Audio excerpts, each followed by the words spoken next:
Orĩrĩa arutwo marahingũra thukuru nĩ moretio metĩkĩre kũhũthĩra njĩra iria ciagĩrĩire kwĩyaria kũrĩ ũtongoria wa ceceni cia mathomo handũ ha kũhũthagĩra mĩgomo ĩta njĩra ya gũkinyia ndũmĩrĩri ciao. Komishona wa kaunti ya Embu Abdullahi Galgalo arauga aciari nĩo maraigua morũrũ ma mahĩtia ma ciana ciao. Don't forget that there are some parents who are not able. So sometimes they struggle, they have paid fees, and then now they are told to come and pay for the damages that unfortunately some of you never even participate.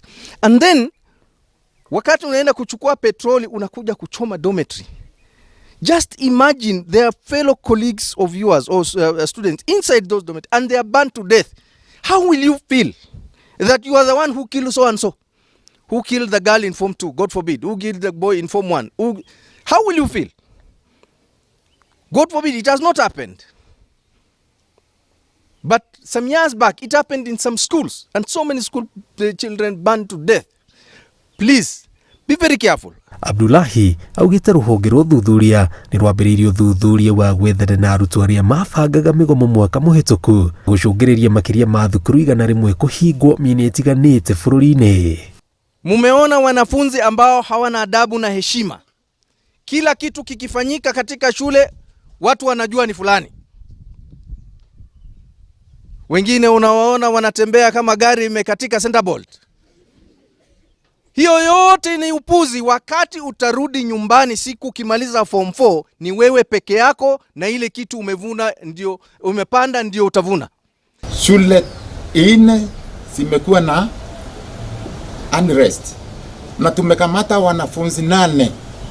Saa hii wako kotini. Kesi inaendelea, hatujui the outcome of the court. Maybe wataishia kwa Mr. Ochieng kurekebisha tabia. Kwa Mr. Ochieng ni wapi?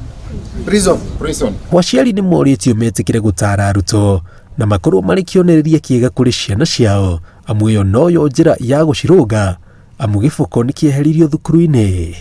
Watu wa kanisa, wazee kule nyumbani zamani unaketisha watoto tunawazungumzia, siku hizi tumeacha hayo maadili yote, ndio sababu watoto wameharibika.